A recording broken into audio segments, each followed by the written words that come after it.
Elle arrive au loin, tête baissée mais le pas assuré, un timide sourire au coin des lèvres. Ne surtout pas se fier à ces photos hyper glamour exhibées sur son compte Instagram. En réalité, Agne Bonaparte est une jolie brunette de 24 ans au charme discret. Après avoir hésité pour la force d'un café, elle se ravise, et opte pour la douceur d'un chocolat chaud. Avec pudeur, Agne Bonaparte a accepté de se confier sur ce parcours si singulier qui est le sien. Sur les réseaux sociaux, son titre de princesse est clairement mis en évidence. Après avoir longtemps souffert de brimades dans la cour de récréation, ses camarades lui jetant au visage qu'elle n'avait ni château, ni couronne, la jeune femme tente désormais d'assumer pleinement son identité. Mais si les critiques ont cessé, les interrogations demeurent. En tant qu'enfant adopté, beaucoup de questions se posent. Il faut toujours se justifier, et expliquer pourquoi je suis asiatique.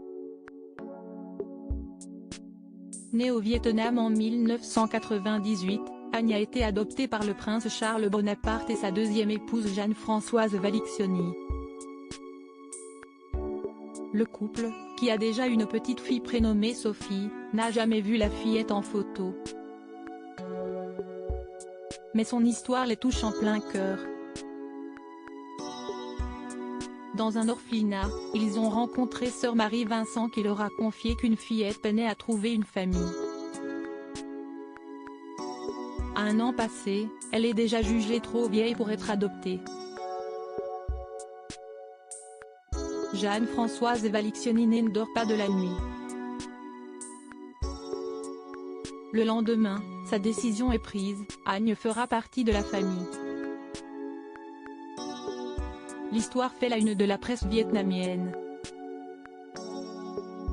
Pour Charles et Jeanne-Françoise commencent 6 mois d'interminables attentes avant qu'ils puissent rencontrer enfin la petite fille et la serrer dans leurs bras. S'en suivront 3 ans et demi pour qu'elle quitte l'orphelinat à leur côté en direction de la France. Jamais le couple n'a baissé les bras. La peur terrible d'être abandonnée m'avait enfin quitté au cours de son enfance. Agne sait bien qu'elle est différente, mais ne demande rien. Ma seule famille, c'était ma famille adoptive. Je ne voulais pas entendre parler du Vietnam. J'ai toujours su mon histoire, mais je n'étais pas prête, se remémore-t-elle. À 15 ans, elle a un déclic en cours de SVT et cherche à savoir d'où elle vient. Sa mère lui raconte alors les détails de son adoption. Avec ses parents, elle décide de se rendre au Vietnam dans l'orphelinat où elle a passé ses premières années.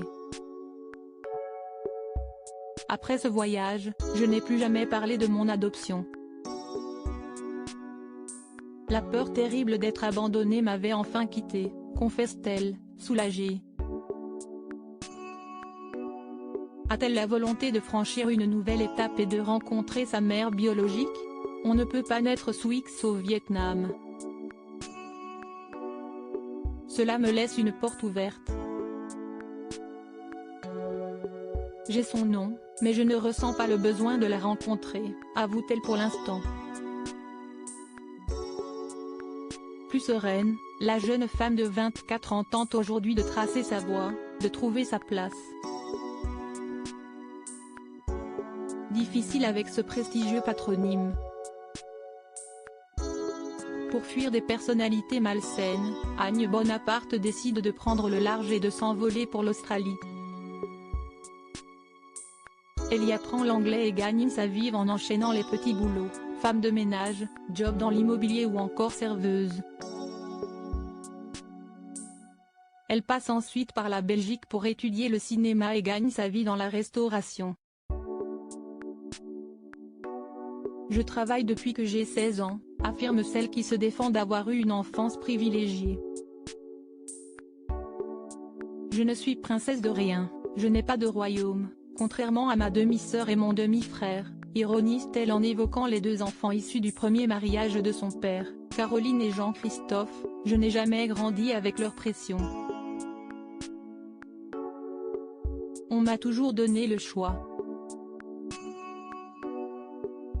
Si Caroline a préféré rester loin de toute vie mondaine, et vivre dans la discrétion, portant d'ailleurs le nom de son mari pour éviter toute question intrusive, pour Jean-Christophe Napoléon, désigné par son grand-père comme l'héritier du trône impérial, le destin est différent.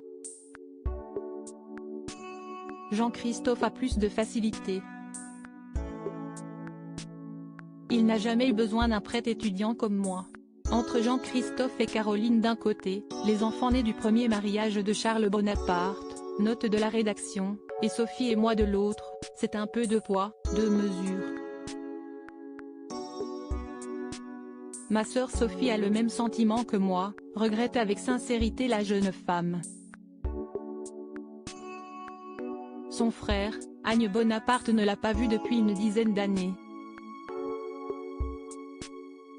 Un homme d'affaires très occupé, qui partage sa vie entre Londres, Paris et New York.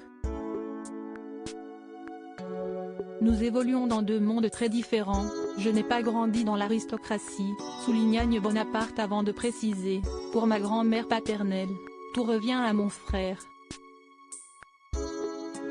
Le second mariage de mon père n'a pas été très bien vu. Entre le frère et la sœur, les relations sont distantes, à son grand regret. J'aurais aimé que l'on soit plus proche, souffle la jeune femme en baissant les yeux. Je veux casser cette image cliché de princesse riche et privilégiée. Agne Bonaparte n'a pu être présente au mariage de son frère en la cathédrale Saint-Louis des Invalides avec la comtesse Olympia von Arx-Cosenberg en mars 2019, et n'a même jamais rencontré son épouse. Au centenaire de Napoléon en mai 2021, la jeune femme attendait un carton d'invitation pour se rendre à l'événement. En vain. Elle rêve pourtant d'être invitée à plus d'engagement. Sa tribune à elle, elle la trouve sur les réseaux sociaux. Elle y parle librement et sans tabou. Je veux casser cette image cliché de princesse riche et privilégiée, lance-t-elle avec détermination. La photographie est également pour elle un passe-temps libérateur, une forme de thérapie, pour s'accepter et se libérer de la pression. Et pourquoi ne pas surfer sur la notoriété de son nom pour défendre des causes qui lui sont chères? J'aimerais utiliser mon nom pour défendre les causes LGBT+, ou encore le droit des femmes. Ses parents, séparés mais pas divorcés, ont confiance en elle et la soutiennent dans ses projets. Elle affirme n'avoir aucun interdit. Je me mets toute seule la pression, concède-t-elle, tout simplement parce que je n'ai aucune envie de me brouiller avec ma famille, et que je respecte mon nom. Ce nom qu'elle assume et qui fait aujourd'hui partie intégrante de son identité. Si elle se marie, elle l'affirme, elle gardera son nom. Crédit photo, collection personnelle Agne Bonaparte.